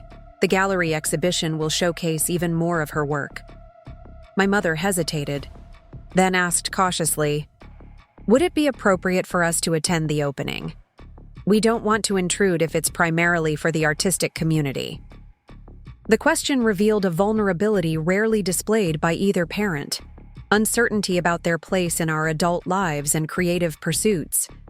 Despite years of complicated feelings about their treatment of us as children, I found myself wanting to include them in this milestone. "Of course you should come," I assured her. "You're both explicitly invited to all the weekend events. It wouldn't be complete without you there." The relief in her expression suggested deeper concerns than she had articulated. Perhaps fear that our growing independence and public recognition might include rejection of family ties, however strained those had been. As restoration weekend approached, final preparations consumed every available moment. The house required meticulous attention to be ready for the Sunday tours, with each room staged to highlight specific renovation techniques discussed in the book. The gallery exhibition demanded coordination between Natalie's photographs and selected artifacts from the renovation process, tools, material samples, and documentation that contextualized the visual narrative. The book signing venue needed careful planning to accommodate anticipated attendance, which had grown beyond initial projections as local media coverage increased. The Hamilton House Foundation had become an enthusiastic partner, arranging shuttle, transportation between venues, and contributing educational materials on preservation techniques. Through this whirlwind of logistics, Natalie and I maintained daily contact, our collaborative relationship strengthening with each shared decision and solved problem. The sister who had once seemed an adversary by design of our family dynamics had become my closest ally, her creative perspective balancing my practical approach in ways that enhanced both our work. The Wednesday before the events, as we finalized exhibition layout at the gallery, Natalie paused before a particularly powerful photograph. The living room fireplace halfway through restoration, layers of history visible in its partially cleaned surface. "I've been thinking about what comes next," she said, adjusting the frame slightly. "After the exhibition and book launch, for both of us." "What do you mean?" She turned to face me directly. "We work well together, really well. Your practical knowledge and my visual approach create something neither of us could achieve alone." I nodded, having observed this synergy ourselves. "True. I've enjoyed our collaboration more than I expected. What if we formalized it? Created a proper business partnership focusing on restoration documentation and education? Your consulting work, my photography, our combined perspectives on preservation as both physical and emotional process." The suggestion caught me by surprise, though in retrospect, it seemed a natural evolution of our recent work. "You're talking about a legitimate business venture? Beyond just coordinating our separate projects?" "Exactly. We could develop workshops, create comprehensive documentation packages for historical properties, produce educational content across multiple platforms. The Hamilton House project has already shown there's demand for this specialized approach." The idea took hold immediately, resonating with possibilities I hadn't previously considered. Our complementary skills could indeed form the foundation of a unique business model, bridging practical restoration knowledge with artistic documentation, technical expertise with emotional narrative. "I think you're onto something," I said slowly, mind racing with potential applications. "We should develop a proper business plan after the weekend events, see if this is truly viable long-term." Natalie smiled, clearly relieved by my receptive response. "I've already started researching similar models in other markets. There's nothing quite like what we could offer, especially with your television presence and the book creating initial awareness." As we continued arranging the exhibition, the conversation expanded to include potential business names, service offerings, and target clients. By closing time, what had begun as a tentative suggestion had evolved into an exciting vision for shared professional future. A partnership that honored our individual strengths while creating something greater than either could achieve alone.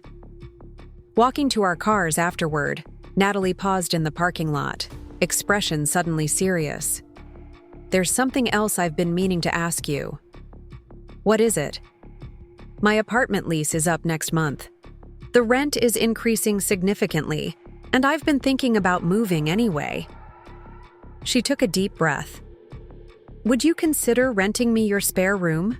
Just temporarily, while we explore this business idea and I save for a more permanent solution." The request surprised me more than the business proposal had. Despite our improved relationship, we had maintained separate living spaces throughout adulthood, our interactions structured around specific projects and time-limited visits. "You want to be housemates?" I clarified, trying to imagine our daily routines merged under one roof.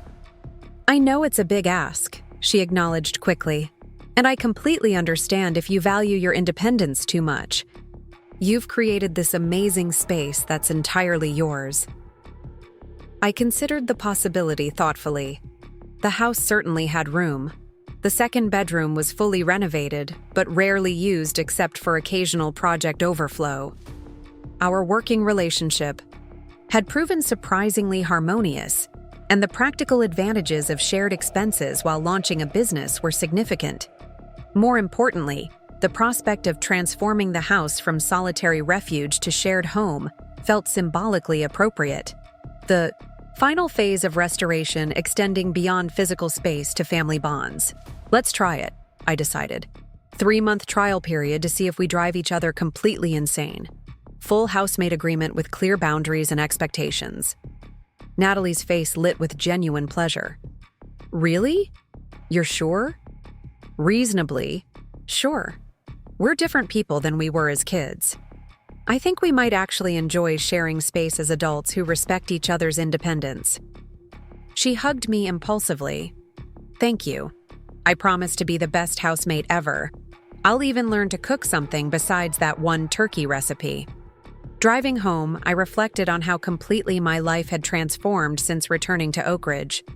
What had begun as desperate retreat following professional setback had evolved into new career directions, reconstructed family relationships, and even potential business partnership. The house that had represented last resort shelter now embodied possibility and connection, a physical manifestation of personal restoration paralleling its architectural renewal. The weekend of events approached with a mixture of anticipation and nervous energy, each detail carefully planned yet subject to inevitable last-minute adjustments. The house stood ready, every room representing months of determined effort and accumulated knowledge. The book waited in carefully stacked displays at the bookstore. Natalie's photographs hung perfectly aligned in the gallery, telling our shared story through compelling visual narrative. Whatever happened next, with the business partnership, the housemate experiment, the evolving family dynamics, I faced it from a position of hard-won strength and clarity. Like the house itself, I had been stripped to essential structure, rebuilt with care, and restored to beauty that honored history while embracing new possibility. The Sunday morning light filtered through spotless windows, casting geometric patterns across the polished hardwood floors. I stood in the center of the living room, surveying the space with a mixture of pride and disbelief. Every inch of this house had passed through my hands, repaired, restored, reimagined. What had once been a deteriorating structure on the verge of demolition now stood as testament to patience, determination, and vision. The doorbell chimed precisely at 10 o'clock, announcing the first tour group. Taking a deep breath, I opened the front door to welcome 15 curious visitors, their expressions shifting from polite interest to genuine amazement as they stepped into the foyer with its restored staircase and gleaming wainscoting. "Welcome to the Madeline Chen house," I began, using the hyphenated name that acknowledged both the property's long history and my own stewardship. As you explore today, you'll see a home that represents not just architectural restoration, but the reclamation of history and possibility. Leading them through each carefully prepared room, I shared stories behind specific renovation choices. The dining room wallpaper discovery that revealed hand-painted borders, the kitchen cabinets salvaged from demolition materials, the clawfoot tub rescued from a neighboring property slated for redevelopment. Each element combined technical information with personal narrative, connecting physical restoration to emotional investment. Visitors asked thoughtful questions, shared their own renovation experiences, and frequently referenced both the book and exhibition as contextual frameworks for understanding the spaces they now witnessed firsthand. Several took detailed notes or photographs of specific features, seeking inspiration for their own projects. Natalie circulated with the group, adding artistic perspective to my practical explanations and highlighting the photographic challenges of documenting transformation in progress. Our complementary approaches created a multidimensional tour experience, satisfying both technical curiosity and aesthetic appreciation. Between scheduled groups, we regrouped in the kitchen, making minor adjustments to the presentation based on visitor responses and questions. The coordination felt effortless, our working rhythm established through months of collaboration on the book and exhibition projects. "The main bathroom is generating the most interest," Natalie observed during one break. Everyone wants to know how you managed the tile work yourself. I should have included more detailed process photos in that chapter, I reflected. It's hard to convey the technique with just the finished product. Perfect opportunity for a workshop, she suggested, reinforcing our ongoing business development conversations. Hands-on tile restoration could be our first educational offering. The day progressed with successive tour groups, each bringing different energy and focus to the experience. Midway through the afternoon, I noticed my parents among the arriving visitors, having purchased tickets despite their previous private tour weeks earlier. They moved quietly with the group, observing not just the house but the interactions between visitors and their daughters, the professional confidence, the earned expertise, the mutual support Natalie and I demonstrated throughout the presentation. During a moment when visitors were exploring the second floor independently, my father approached me in the dining room, his expression thoughtful. "You've created something remarkable here," he said quietly. "Not just the physical restoration, which is impressive enough, but the way you've helped people connect to the process and philosophy behind preservation." Coming from him, a man who measured value through practicality and measurable outcomes, the observation carried particular weight. "Thank you," I replied simply. That connection is what makes the work meaningful beyond just improved property value. He nodded, glancing around the room with its perfectly restored moldings and period-appropriate light fixtures. "I recognize now that we didn't always see your potential clearly. We had fixed ideas about success that perhaps limited our understanding of your particular strengths." The acknowledgement, not quite an apology, but a significant concession, nonetheless, caught me off guard. After decades of seeking parental recognition that never arrived in expected forms, here it was, offered voluntarily in this house I had created through my own vision and effort. "We all had fixed ideas," I said after a moment, "about ourselves and each other. Maybe that's part of what this project has been about, seeing beyond those limitations." My father considered this, uncharacteristically reflective. "Your mother and I have been discussing how differently things might have unfolded if we'd supported your journalism career more actively, or recognized Natalie's need for structure alongside creative freedom. We can't change the past," I offered, surprisingly, comfortable in this new territory of honest conversation, "but we can choose different patterns moving forward." "Yes," he agreed, expression lightening slightly. "Speaking of moving forward, your mother and I would like to contribute to your new business venture with Natalie. Not controlling interest," he added quickly, "but initial investment capital to establish proper infrastructure and marketing presence." The offer represented more than financial support. It acknowledged our professional partnership as legitimate enterprise worthy of serious consideration. More significantly, it offered assistance without attached control, a fundamental shift from their previous approach to parental involvement. "That's generous," I said carefully. "We'd need to discuss terms that make sense for all of us. Equal partners with clear boundaries." He nodded, appearing both relieved and pleased by my measured response. "I would expect nothing less. You've proven yourself more than capable of managing complex projects and financial considerations." Before I could respond, the tour group returned downstairs, conversation shifting back to restoration techniques and historical context. But the brief exchange lingered, suggesting possibilities for reconstructed family relationships that paralleled the home's physical renewal. The final tour concluded as afternoon light softened toward evening, golden tones highlighting the careful craftsmanship throughout the house.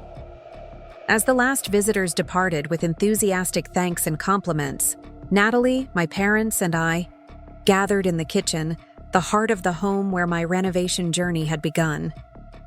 "I propose a toast," my mother said unexpectedly, producing a bottle of champagne and 4 glasses from a bag she'd discreetly placed in the refrigerator earlier. "To successful completion and new beginnings." The simple ceremony carried weight, beyond the immediate celebration of the weekend's events. Accepting a filled glass, I recognized how profoundly my relationship with these three people had transformed alongside the house itself. Stripped to essential structure, carefully rebuilt, and restored with greater integrity than before. To restoration in all its forms, I offered, raising my glass to include them all. As we sipped champagne in the kitchen that had witnessed my first tentative renovation efforts, conversation turned naturally toward future plans, the business, partnership that would formalize my collaboration with Natalie, her upcoming move into the house, the Hamilton House project that continued to expand my professional network and expertise. We should discuss the investment proposal properly next week, my father suggested. Perhaps over dinner at our house? I can prepare the documentation for review beforehand. That would be perfect, Natalie agreed. We've been developing initial business projections, but could use perspective on realistic growth timelines. The easy exchange of ideas without hierarchical judgment represented new territory for our family dynamic. Parent and child replaced by adult and adult, each bringing valuable perspective to shared conversation. As evening approached, my parents prepared to leave, gathering belongings with uncharacteristic, unhurried movements, as if reluctant to conclude this harmonious gathering. "You've both done exceptional work this weekend," my mother said, embracing. First Natalie, then me, with genuine warmth. "We're very proud of you, individually and together." The words, so long sought and now freely offered, settled into place like the final piece of a complex restoration project, not erasing previous damage but allowing a new wholeness to emerge. After my parents departed, Natalie and I moved to the front porch, settling into Adirondack chairs I'd rescued from a neighborhood yard sale and carefully restored during winter evenings. The street had quieted, Sunday activities concluding as families prepared for the week ahead. From this vantage point, the neighborhood's historic homes created a visual timeline of architectural styles and preservation approaches, some meticulously maintained, others awaiting their own restoration journeys. "I can't believe we pulled it off," Natalie said, stretching tired legs before her. "Book launch, exhibition, and house tour in a single weekend. And without a single major disaster," I added. Though I was worried when that man in the second tour group started questioning the electrical panel upgrades. She laughed, remembering the intense visitor who had challenged several technical decisions before eventually acknowledging the soundness of my approach. "You handled him perfectly, confident without being defensive." "Experience from the television segments," I explained. "You develop a thick skin when viewers email detailed critiques of your restoration methods." Comfortable silence settled between us as twilight deepened, each lost in private reflection on the weekend's events and their larger significance. "Do you ever wonder what would have happened if you hadn't lost your job in Chicago?" Natalie asked eventually. "If the recession hadn't forced you back to Oakridge?" The question had occurred to me many times during the renovation process, particularly during challenging phases when exhaustion and self-doubt threatened my resolve. "I'd probably still be writing financial news articles," I mused. "Living in a rented apartment, building someone else's equity instead of my own, doing work that utilized my skills but didn't necessarily fulfill my deeper interests." "And we wouldn't have reconnected," she added softly. "Not like this, as equals with mutual respect." "No," I agreed. "We'd have continued our holiday-only relationship, carefully managed interactions filtered through years of assigned roles and parental expectations. So, despite everything, the struggle, the uncertainty, the starting over, you don't regret the path that led here?" I considered this carefully, watching as streetlights illuminated one by one along the quiet road. "I regret that it took crisis to push me toward authentic choices, but I don't regret where those choices led." She nodded thoughtfully. "That's how I feel about moving out of our parents' house. Terrifying at the time, but necessary for discovering who I am beyond their definitions." Another comfortable silence enveloped us, broken only by distant wind chimes and the occasional passing car. The neighborhood settled into Sunday evening rhythms, lights appearing in windows, families gathering for dinner, weekend visitors departing for home.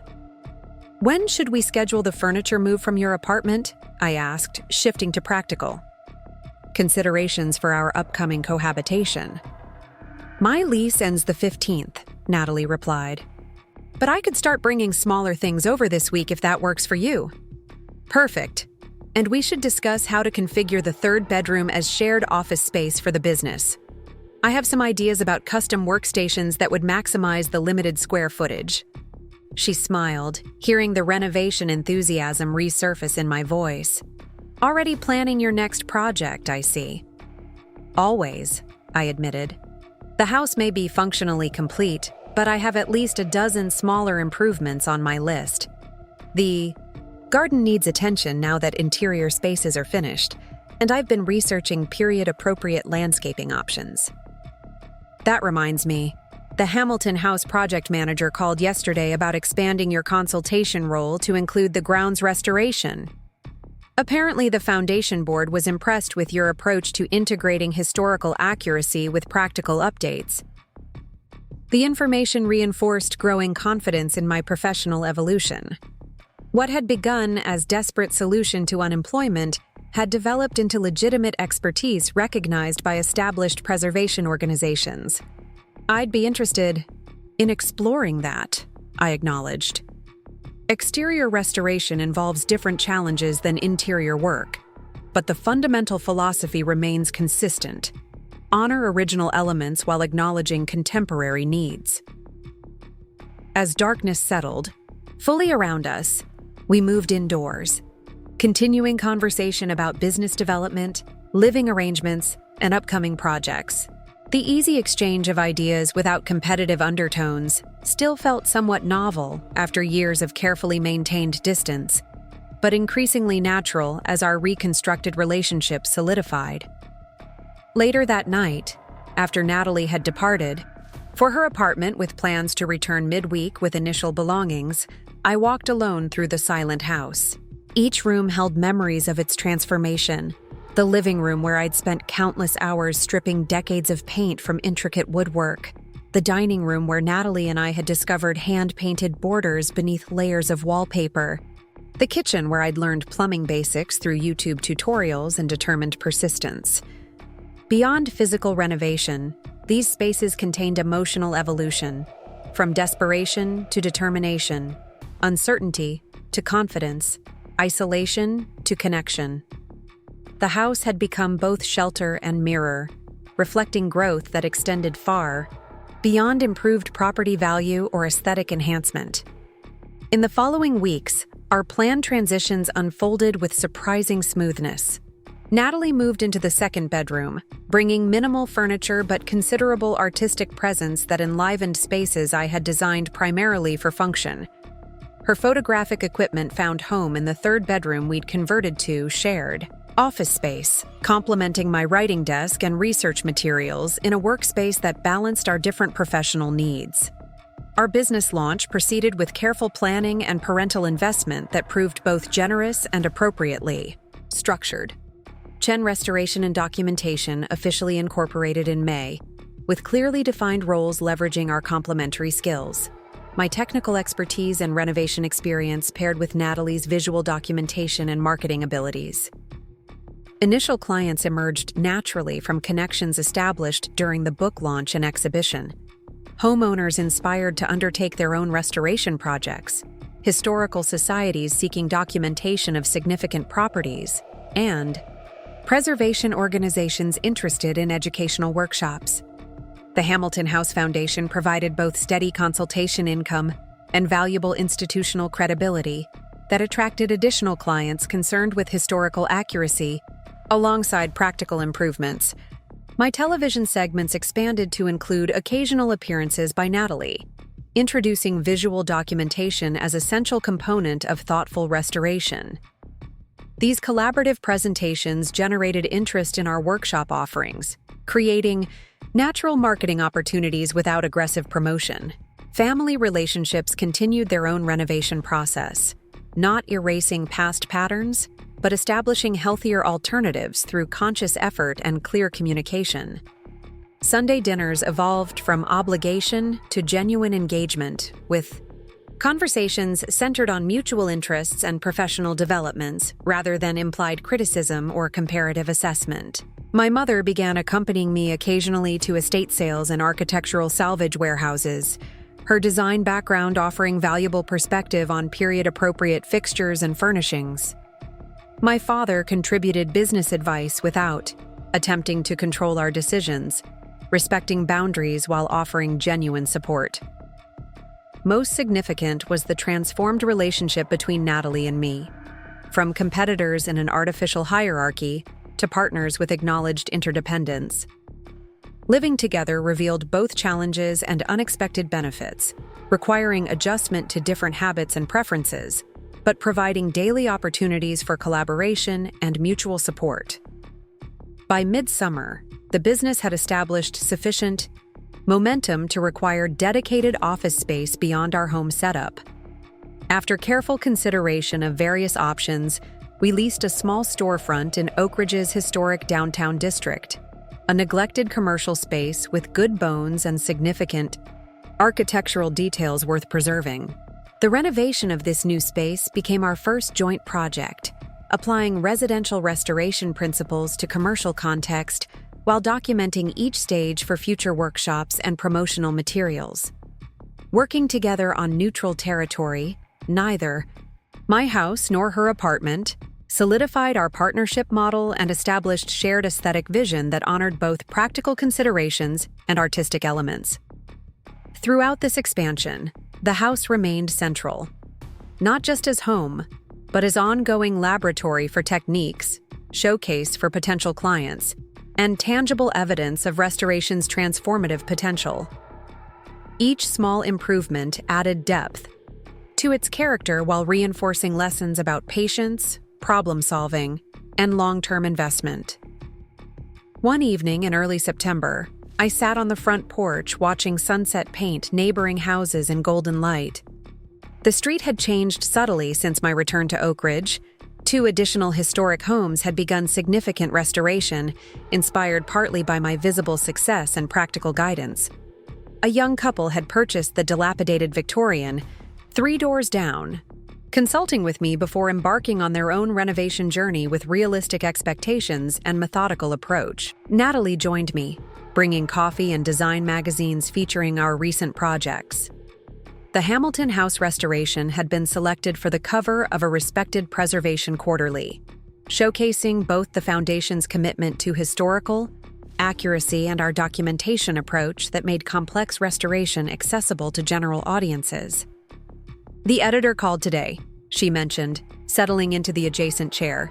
They want to commission a series on approachable preservation based on our workshop model. 6 features over the next year, focusing on different aspects of restoration for non-professionals. That's perfect timing with the expanded workshop schedule, I noted. We could coordinate content to reinforce both platforms. She nodded agreement. Our business shorthand established through months of collaborative planning. I've been thinking about the book sequel too. The publisher's deadline for the proposal is next month. The follow-up book had been suggested by our editor shortly after the unexpected success of the first volume, which had exceeded sales projections and generated interest beyond the anticipated market of preservation enthusiasts.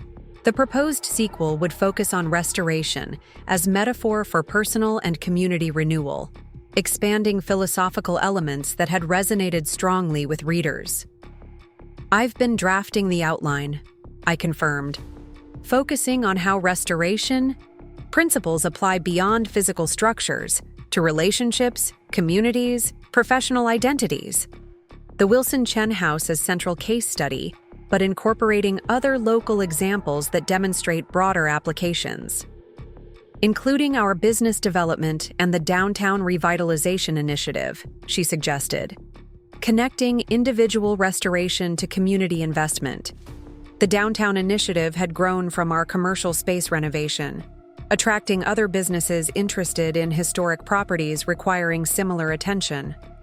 The local Economic Development Committee had recently approved incentives for preservation-focused commercial renovations, citing our project as a successful model for maintaining architectural heritage while creating viable business spaces. As evening settled around us, bringing cooler air and deepening shadows, conversation shifted from business planning to personal reflection, the kind of thoughtful exchange that had become a regular feature of our shared household. Sometimes, I still can't believe how completely everything changed, Natalie mused, watching as neighbors walked dogs along the tree-lined street. 2 years ago, I was living in our childhood bedroom, taking random community college classes and avoiding any decision that might disappoint our parents. And I was unemployed, homeless, and convinced I'd never find professional fulfillment again, I added, terrified of returning to Oakridge as the failed daughter. Now look at us. Business partners, published authors, homeowners, actual adults making our own choices. She laughed softly at the transformation. All because you were stubborn, enough to buy a disaster house nobody wanted. Stubborn enough to believe it could be something more than what others saw, I corrected gently. Which applies to more than just the house. She nodded, understanding the broader application. To ourselves, our relationship, even our family dynamic. Seeing potential beneath damaged surfaces. Exactly. Restoration isn't about erasing history or pretending damage never happened. It's about acknowledging what exists, addressing fundamental issues, and creating something that honors the past while serving present needs. Very philosophical for a Tuesday evening on the porch, she teased, though her expression remained thoughtful. Though I suppose that's exactly what the book sequel needs, practical wisdom derived from hands-on experience. We fell into comfortable silence as darkness completed its gradual arrival, street lamps creating pools of light that defined the neighborhood's boundaries and connections. From inside the house came soft music, the vintage radio I'd restored. During winter evenings, now playing classical selections that complemented the historic setting without overwhelming it. I've been thinking about something, but I'm not sure how to approach it, Natalie said after several minutes of shared quiet. It's about our parents. What about them? She hesitated, arranging thoughts carefully. They've been talking about downsizing, now that their practice is scaling back toward retirement. The house is larger than they need, and they're interested in something requiring less maintenance. I nodded, having heard similar comments during recent Sunday dinners. That makes sense. They've been in that house for over 30 years.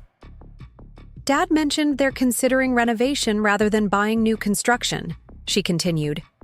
Specifically, finding a smaller historic property that needs updating. Understanding dawned gradually. And they want our professional input? More than that, she admitted. They're wondering if we'd consider taking on their renovation as a formal project. Not as daughters helping parents, but as restoration. Specialists consulting with clients. The proposition represented yet another evolution in our complex family dynamic. Professional recognition that transcended familial roles and expectations. My parents, who had once dismissed my renovation plans as impractical diversion from real career, now sought my expertise as legitimate professional worthy of their investment. That's unexpected, I said finally.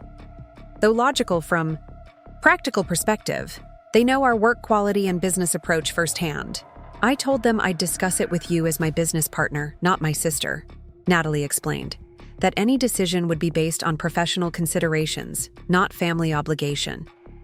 I appreciated her clarity in maintaining appropriate boundaries, a skill we had both developed through conscious effort and occasional therapy sessions that continued despite our improved circumstances. We should evaluate it like any potential client project, I agreed. Consider timeline alongside existing commitments, scope relative to our expertise, and whether the working relationship seems viable beyond familial connection. Exactly. Though I admit I'm curious about the creative possibilities. Their aesthetic has always been so different from ours. Traditional, formal, somewhat rigid. It would be interesting to see if they're open to more integrated approach, balancing historical elements with contemporary function. The conversation expanded to include specific considerations for potential parent-client relationship, contract, structures that would protect both parties, communication protocols that separated professional interaction from family dynamics, and financial arrangements that maintained appropriate business practices regardless of familial connection. By the time we moved indoors as evening coolness intensified, we had developed preliminary approach for exploring this unexpected opportunity. Cautious but open-minded assessment that honored both professional integrity and evolving family relationships. The following Saturday afternoon, we walked through a small craftsman bungalow my parents were considering as potential downsizing option. Built in 1923, the house featured original woodwork, built-in cabinetry, and distinctive architectural details beneath years of unfortunate updates and deferred maintenance. My father followed us through each room, notebook in hand, recording our observations without interruption or redirection. A dramatic departure from his previous approach to any situation involving his daughter's expertise. My mother asked thoughtful questions about restoration priorities and timeline expectations, accepting our professional assessment without qualification or challenge. Standing in the kitchen with its poorly executed 1980s renovation obscuring original features, I found myself viewing my parents through new lens, not as authorities to please or resist, but as potential clients with specific needs requiring customized solutions. The layout has possibilities, I noted, examining cabinet configuration that interrupted natural workflow. We could restore original footprint while incorporating contemporary functionality that serves your cooking preferences. The breakfast nook could be reclaimed by removing these partial walls, Natalie added, indicating unnecessary divisions installed during previous remodeling.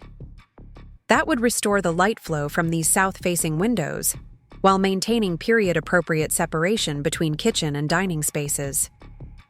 My parents exchanged glances that contained decades of shared understanding, the kind of wordless communication that develops through long partnership. "We trust your vision," my mother said simply. "If you decide to take us on as clients, we'll respect your professional judgment regarding appropriate restoration approaches." The statement, delivered without qualification or reserve, represented perhaps the most meaningful acknowledgement possible. Recognition that our expertise was legitimate, our perspective valuable, and our professional boundaries worthy of respect. "We'll prepare a formal proposal," I assured them, maintaining appropriate professional demeanor despite the emotional significance of this exchange, including scope of work, timeline projections, and detailed budget estimates based on thorough inspection and research.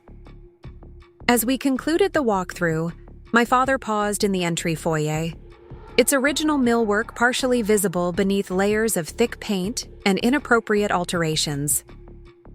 "This reminds me somewhat of grandmother's house," he observed quietly. "Similar proportions and details, though the modifications have obscured much of the original character." The observation offered unexpected insight into his interest in historic restoration, connection to childhood memories, and family history that transcended mere property investment. Perhaps our shared appreciation for architectural preservation had deeper roots than I'd recognized, common ground that existed beneath years of misunderstanding and misaligned expectations.